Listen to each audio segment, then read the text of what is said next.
Hello team, how are you all? I am fine health-wise. It's with the weather and that, it's been difficult to get out, but the depression is under control. You don't cure yourself of depression, you learn to manage it. So hopefully I'm on course. Right, what have I been up to? Quite a bit actually. I mean, yesterday I fixed the young lady's HN, well, it's a Hunio HN125.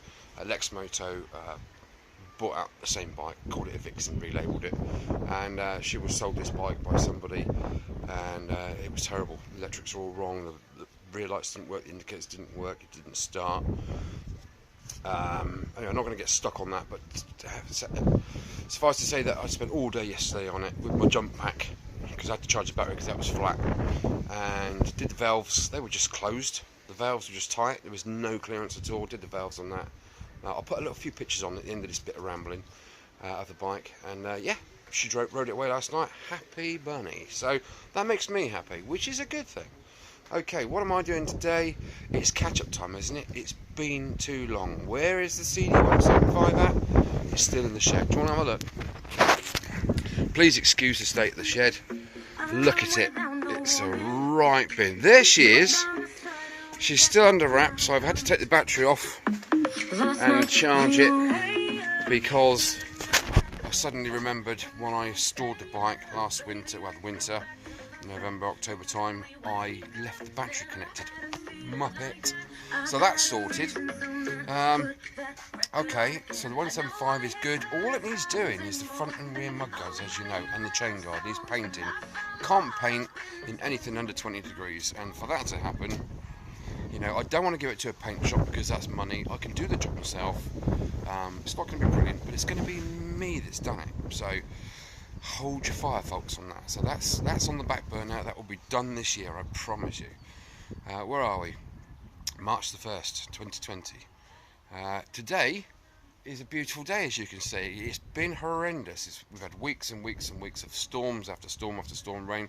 People's houses are flooding. It's awful. Anyway, today, catch-up time on the Himalayan. So, what's going to be going on today? Well, I've been riding this bike daily as much as I could when it wasn't icy. Look at the state of this. It's horrible. I've been oiling it, but it's still horrible. So I've purchased myself a DID Goldie style. Look at that. Yes, sir. And there we have the Rivet link, and for that to happen, you need to get yourself a rivet tool, which looks a little like this. It's quite self-explanatory. If you're not sure how to use a rivet tool, or you've never used one before, just do a YouTube video, a search on chain riveting, and somebody will show you how to use all this. I haven't got time to do that today. I just need to get the damn thing on there. The original chain on the Himalayan, I do believe, comes with a split link. Oh my god, the rear brake's binding as well. Unless that's the stiff chain stopping it. Where's the split link? Come on, it's always going to be the furthest away, isn't it? Bloody. Go make yourselves a cup of tea while I find it. There it is. There is the split link. Let's put some light on the subject. So you unhook that with a screwdriver going that way, because the jaws go that way with the rotation of the chain. So you pop that spring link out off there, remove that plate, and then push the two pins right through, and that unlocks the chain. And you can literally put your new chain on one end of that link, and then literally rotate and pull the new chain all the way through around the front sprocket and back again without having to do too much farting around.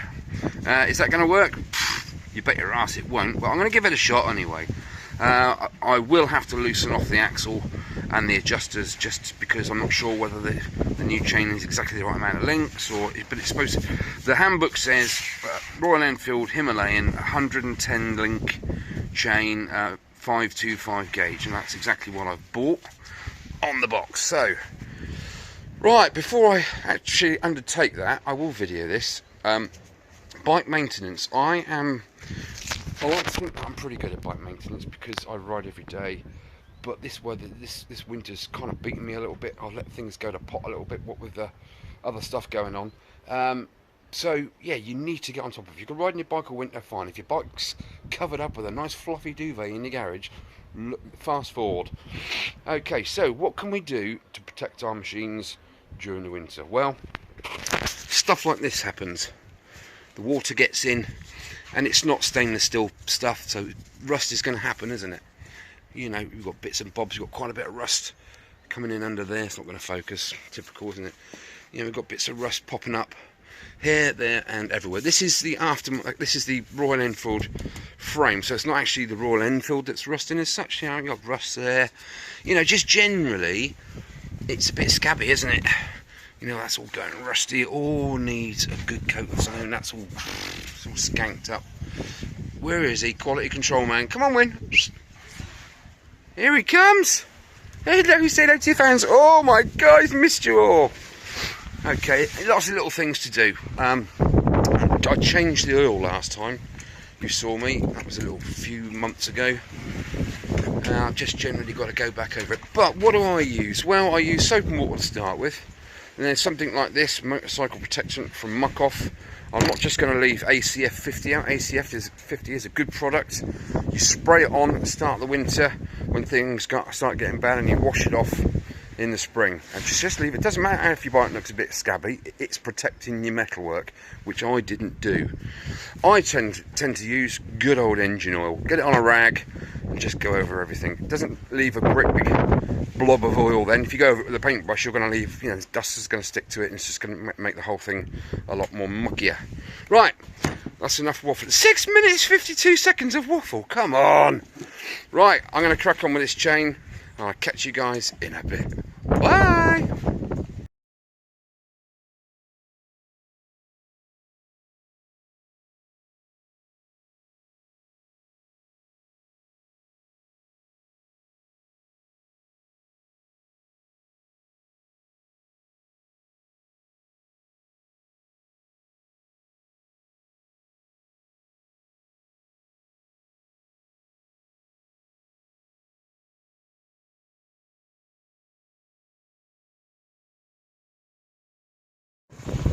Water is out.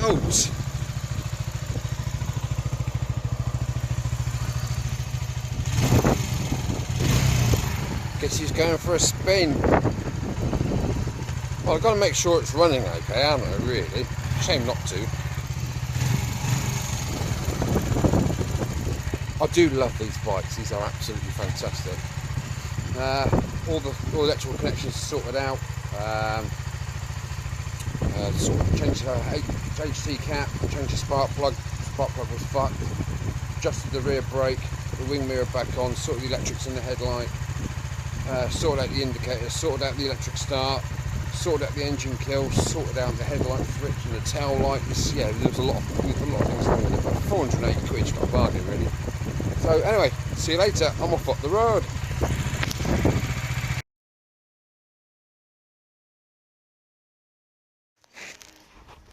Hello, just like to say hello again to Kev, Brian, Andy and everybody else that knows me, Chris, all those kind of people. Hi, thank you for your comments in the last year and stuff. I hope you've enjoyed the videos so far.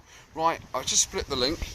There is this springy little devil, and I removed that simply by putting that there on the edge of there, and I give it a good old on the back of the screwdriver, and it boom, pinged off and landed on the floor. So eye protection is a good thing. Right, here's what we've got left. Okay, let's take off that. That's the other side. That's just that part there. We'll put that there, and then we'll push that through. Can you see these O-rings there? That is the O-rings which are supposed to stop muck going in and out, but there we go. So that's why it's called an O-ring chain. You could Google what an X-ring chain is. I haven't got time to do that. So there we go. There's the split link. Okay, there's 3 parts to it, and I've just offered that into here,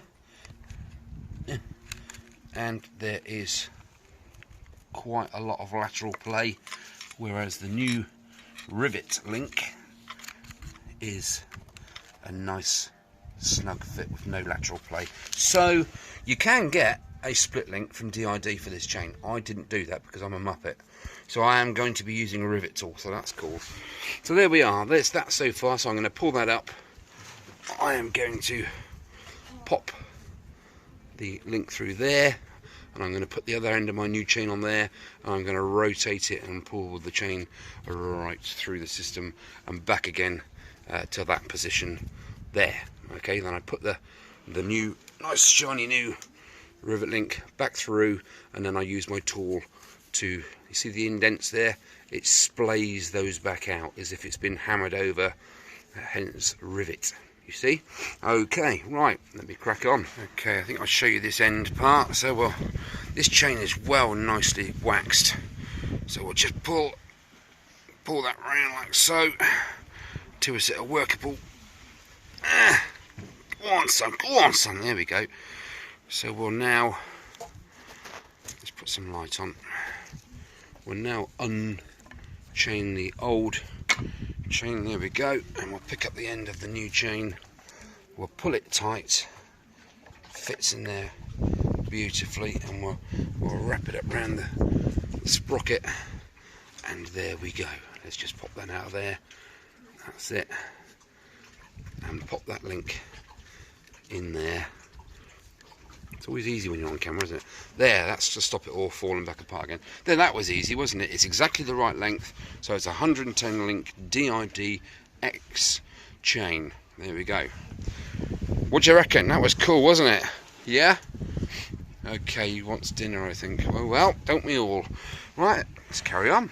Right, Johnny Fartpants would like to say hello, wouldn't you, Johnny Fartpants? Say hello. Yeah, I just finished filming just now. Quack, out one came, bless her. There are other parts to this link kit. You have, oh look, O-rings, but they have little tiny grooves in them. Okay, to keep the grease in. Okay, and I think if you cut a section of that, if you cut one of those O-rings and look at it sectionally end on, it will be in the shape of an X. So there we are. And also you get a little bit of grease, and it says on there, do not eat. So top tip, do not be tempted. It's not peanut butter, it's grease, okay? So we smother a bit around there and then pop the seals on, smother a bit more, and then we do the same on there. When the O-rings go on, smother it with grease, and then you pop the end plate on, and then you get your rivet tool and you squish it all together. Okay, it sounds easy, and trust me, it is not. Right, that's enough of that. Right, let's get some grease on.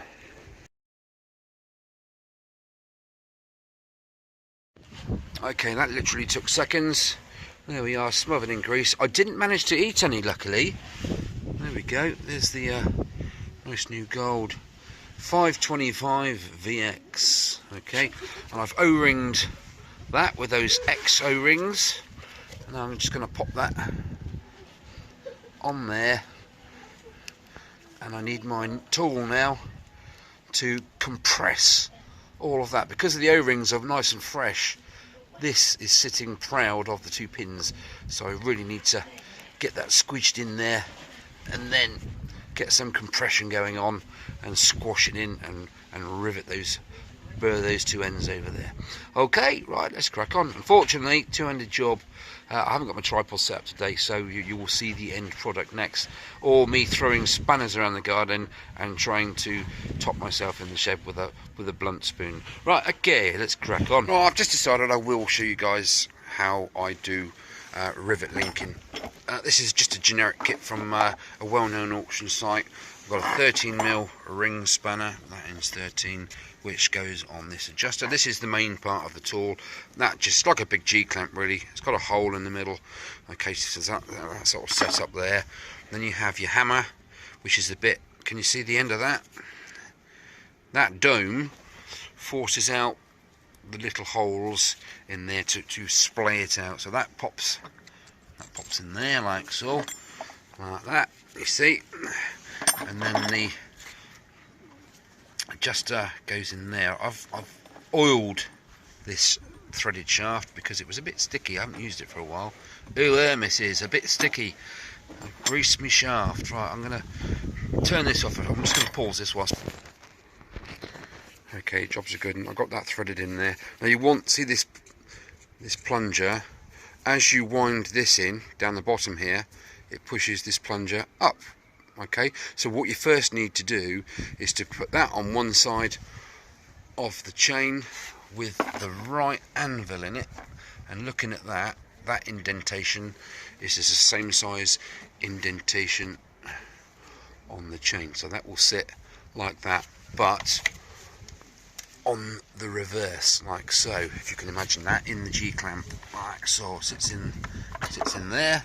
Now it does come supplied with a handle which you wind in literally like that to give you lateral purchase on it, because when you're doing up this nut here to compress this piece into the chain before you wind the plunger in to bevel over the ends, this will be trying to twist as you tighten that up. I normally use me super duper grips, but I'm going to try and use the supplied handle today and see how that goes. So anvil in the G-clamp, you offer that up. Now come on plunger, get back to the chain, like, I've got to unwind that a bit, let's unwind that a bit like so. You offer that up over the link like that, and then you tighten the main bit up to clamp it on, and then you wind in that part there, which is this plungery thing there, and it should splay over the end. I can't all do this in one hit, so wish me luck. Where's me brew, love? Are we rolling? Yes. Game on. I have cameraman. Thanks, cameraman. Right, let's get zoomed in on this, because I'm pretty much ready for crimping now.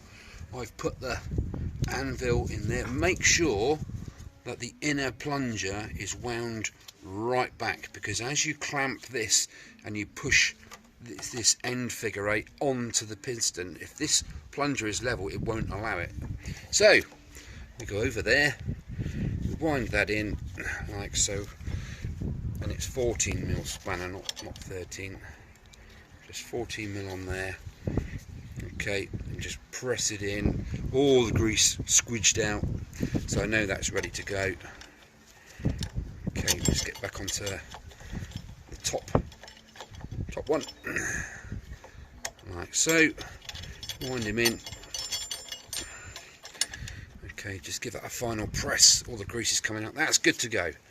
So now basically I've got to just wind in this little mucker to push that pin in with the domed top to splay out the rivet.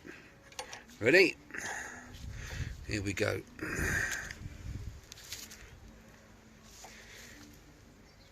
Okay, I'm just going to do a bit and see how it goes. Just wind it back out, and then wind that one back out. It looks a bit complex, but it's really easy peasy, isn't it? There we go, it's starting to splay that one out there. See, the hole there is quite small, that one's getting big now because the end of this tool here, the plungery bit, which is there, look, comes out of that little hole and does that. Why is it when you're working everything goes wrong? I nearly said tits up then, didn't I? Right, so back on there, let's wind that back onto the end of the rivet. Oh, let's need to unclamp that a bit. There we go. Let's get that right out of the way. Tighten up that one. Right, now we're ready to splay. 14mm on the end of there. We'll just keep winding that. Wind it in. Wind, wind, wind. Wind. I'm going to give it another 180 degrees. And another 180 degrees. Right, let's have a look at that. See what that's done.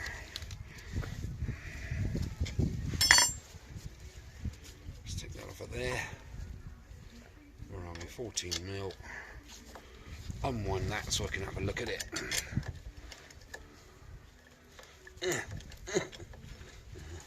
There we go. See, it's splaying that out really nicely now. Okay, I'm just going to keep doing it now until I've finished, and now I'll show you the finished product. Thank you, cameraman. You are ace. Thanks. Bugger and cock, I say. Do not buy this kit. from the well-known auction site. Look, quality control is not happy. He says it's a load of poop. I was winding away, kaboom, the whole thing blew up in my face. What a load of tosh. Luckily, they're riveted just enough now, and I think I'm going to finish this off the good old-fashioned way with anvil and hammer. Ball hammer, mind you. I do actually have a big metal G-clamp, so I could do that with. I could just wind it in if I can get that pin on there somehow. But for goodness sake, if I didn't have eye protection on, I'd be blinded by now. Oh my goodness! Right, you can see what happens when you buy cheap tools. You buy twice. You buy once, you pay twice. Is it that one? Yeah. Buy cheap, buy twice. That's the one I'm looking for. So disappointed, but I'm going to turn that around and get this sorted. What a pain in the backside, isn't it? People shouldn't be allowed to sell inferior tools. There we go. Lessons learnt there, especially by me. Okay, that was the first tool I've actually bought, a rivet tool, and it will be my last from a cheap website. Okay, so onwards and upwards. Bloomers. Well, I am done. Chain sorted out, given the bike a good clean and a once over. A couple of things to note. The new Himalayan is out. Is it BS 5 or 6? 5, is it? I can't remember. Anyway, the new one's out, and I've noticed a couple of differences on there from my model. Obviously, they've done some upgrades and stuff, but yeah, here we go. Let's have a look. Oh, before I do that, the reason I'm sat on my beautiful machine is because I do a lot of wet weather riding, obviously riding all year, and if you ride with your feet in the normal position, your feet get extremely wet. What I've been doing is I've been putting my feet up there on the rear passenger, on the pillion pegs, and trust me, it makes a whole bag of difference. Your feet are dry when they get in. Well, mine were anyway. Oh, right, off the old steed. So there we go. Chains on. Beautiful. Yeah. I was rudely interrupted then by something popped up on my screen. So there we go. Chain absolutely beautiful. No adjustment. I didn't have to do anything there. Just linked the old one on, pulled it through, and riveted the new link on. That's all sorted. Like I say, rear pegs, use them to put your feet up in the rain. It's beautiful, and it's extremely comfortable as well. I think it's more comfortable there than on the original pegs. I've done away with the rubber things. They're up in the loft for safekeeping. It's much better grip in the wet just with that. And the other thing that I did notice with the new Himalayan is something that I found, and some of the other guys on the website have found on the Facebook group, which I'm not on anymore, is some guys, the back brakes were sticking on, and what it was is there used to be one of these here, okay, and when you put your foot on the brake, it went down and it caught on the tin work and it locked your back brake up. Happened to me, nearly threw me off. So I took mine off, and I've noticed on the new model that isn't there. It's just a straight through pipe. So whether RE acknowledged that and I've made that modification, who knows, but it's all for the better, isn't it? So there we go. Look, I've sprayed look at the bike. Look, you saw it just now, absolutely minging. Now I've sprayed it with, I use AC90, it's like a WD sort of cheapy version, and it's absolutely brilliant. Don't bother wiping it off, leave it on there. That's the best thing. I noticed a rust patch appeared just there. I've scratched it all off, and it's got a good dosing of lube on there.